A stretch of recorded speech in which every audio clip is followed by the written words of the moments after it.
નમસ્કાર, આપ જોઈ રહ્યા છો નેશન પ્લસ ન્યૂઝ. હું છું હિરલ આપની સાથે.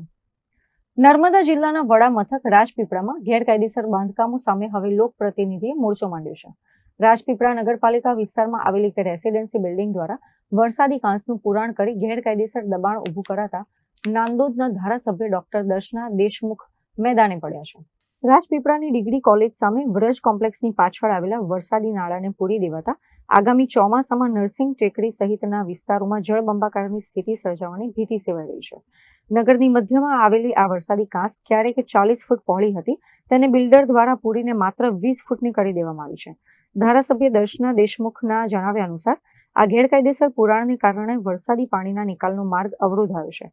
જો આ દબાણ દૂર કરવામાં નહીં આવે તો ચોમાસામાં અનેક સોસાયટીઓ અને ઘરોમાં પાણી ભરાઈ જશે, જેના કારણે જનતાને ભારે હાલાકી ભોગવવી પડશે. રાજપીપળાની મધ્યમાં નગરપાલિકા વિસ્તારમાં આવેલી આ એક વરસાદી કાંસ છે કે જે વરસાદી કાંસને પુરાણ કરી દેવામાં આવી છે. મહાવિદ્યાલય હાઈસ્કૂલ છે, અંબુભાઈ પુરાણી હાઈસ્કૂલ છે, એની સામેની આ વિસ્તાર છે કે જેમાં એક કન્સ્ટ્રક્શન થઈ રહ્યું છે અને બિલ્ડર દ્વારા આ કાંસને પૂરી દેવામાં આવી છે. 40 ફૂટની જેટલી કાંસ હતી પહોળાઈમાં, જેને પુરાણ કરીને 20 ફૂટ જેટલી કરી દેવામાં આવી છે અને આગળ પણ આ કાંસનું પુરાણ કરી દેવામાં આવ્યું છે, જેથી કરીને વરસાદી પાણીનો જે પ્રશ્ન સર્જાય ને વરસાદની સિઝનમાં પ્રજાને જે મુશ્કેલી વેઠવાનો વારો આવે એવી પરિસ્થિતિનું નિર્માણ થયું છે. સાથે એમણે ઇલીગલ એટલે કે એમણે એક બાંધકામ પણ કરી દેવામાં આવ્યું છે, એક દિવાલ ચણી દેવામાં આવી છે કે જે 15 ફૂટ ઊંચી છે અને 5 ફૂટ પહોળી છે. અને આ દિવાલ ચણી દઈને જે 80%માંથી 20% જેટલું જે વરસાદી પાણી જઈ શકે એનો પણ એમણે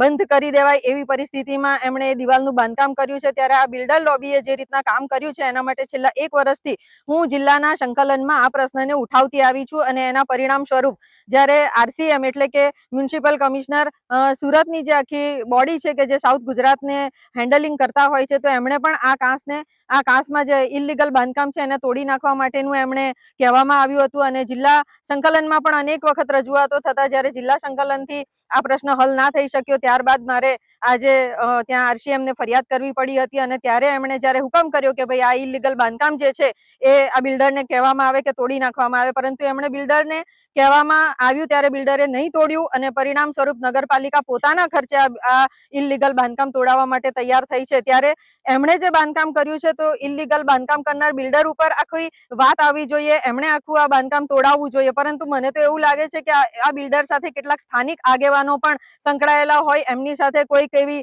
ભ્રષ્ટાચારમાં પણ ઇન્વોલ્વ હોય એવું લાગી રહ્યું છે. અને એના પરિણામ સ્વરૂપ ગઈકાલે જ્યારે આ હિટાચી મંગાવવામાં આવ્યું અને હિટાચી મંગાવીને જ્યારે આ દિવાલને તોડવા માટેની કામગીરી શરૂ કરવામાં આવી ત્યારે મને અહીંના સીઓ અને અહીંના એન્જિનિયર છે હેમરાજભાઈ, એ લોકો દ્વારા મને કહેવામાં આવ્યું કે બેન આપણે આ કામગીરી તોડવા માટે જઈ રહ્યા છીએ. પરંતુ કંઈક કારણોસર આ સ્થાનિક આગેવાનોની દરમિયાનગીરીથી એમણે આ બાંધકામ જે તોડવાનું હતું એ અટકાવી દેવામાં આવ્યું છે અને પરિણામ સ્વરૂપ આજે આ ફરીથી આ બાંધકામ જે તોડવાનું હતું એ નથી તૂટી શક્યું અને અત્યારે એ સ્ટેન્ડ બાય પડ્યું છે. ત્યારે આ સ્થાનિક આગેવાનો પણ આ બિલ્ડરની સાથે કંઈક એમની સાંઠગાંઠ થઈ હશે અને એના પરિણામ સ્વરૂપ જ આજે પ્રજાના હિતમાં જે કામ થઈ રહ્યું હતું કે જે ખોટું બાંધકામ છે એ તોડવા માટે જઈ રહ્યા હતા. વરસાદી કાંસનો જે પ્રશ્ન છે કે આવનારા દિવસોમાં ભવિષ્યમાં પણ આ જે પ્રજા છે એમને ખૂબ જ મુશ્કેલી વેઠવાનો વારો આવી શકે. જ્યારે વરસાદી કાંસ બંધ થાય ત્યારે વરસાદનું પાણી ક્યાં જાય એ પણ આપણા માટે એક સમસ્યા રૂપ બનતું હોય છે. અને આવી ઘણી બધી મોટી ઘટનાઓ આપણે મોટા મોટા શહેરોમાં જોતા હોઈએ છીએ કે જ્યારે ઇલીગલ બાંધકામ થતું હોય ત્યારે આવી પરિસ્થિતિનું નિર્માણ થતું હોય છે.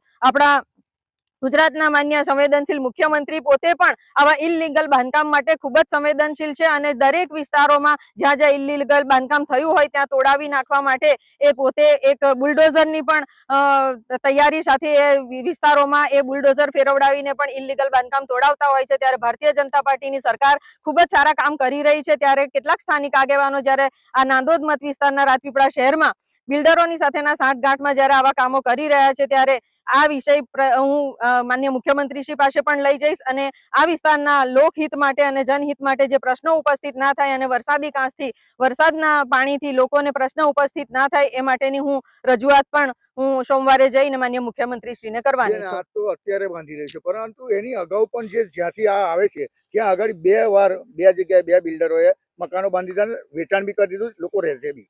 તો અત્યારે કેમ આટલો નજારો કેમ? આ જે વિસ્તાર છે એનું પાણી આખી સોસાયટીઓમાં પણ જશે અને એની સાથે સાથે ઉપર નરસી ટેકરી થઈ અને આખું પાણી જે જતું હોય છે, જે કરજણ નદીમાં જતું હોય છે, ત્યારે એ વિસ્તારના ગરીબ લોકોને પણ આનું નુકસાન થશે અને એમના જ્યારે ઘરમાં પાણી ભરાઈ જાય ત્યારે ખૂબ જ મુશ્કેલી ઊભી થઈ શકે છે અને અગાઉ પણ આવી સમસ્યાઓનો સામનો આપણે કરવો પડ્યો છે. બેન, જે આગળ જે બિલ્ડિંગ બંધાયા છે, જે ઘરો બંધાયા છે, તેને તોડવાની કામગીરી થશે કે કેમ આગળ? હું અત્યારે આ વિષયને લઈને અત્યારે આ વિસ્તારમાં જે આ અત્યારે ઇલીગલ બાંધકામ થઈ રહ્યું છે ને એના વિષયમાં લઈને અત્યારે હું ચર્ચા કરી રહી છું અને આ જે છે કે જેનાથી વરસાદી કાંસ બંધ થઈ રહી છે, તો પહેલા એ વરસાદી કાંસને બંધ કરવા માટેની જે પ્રયત્નો થઈ રહ્યા છે તો એ પહેલા તોડાવવા જોઈએ. Deepak Jagtap, nation plus news, Rajpipla.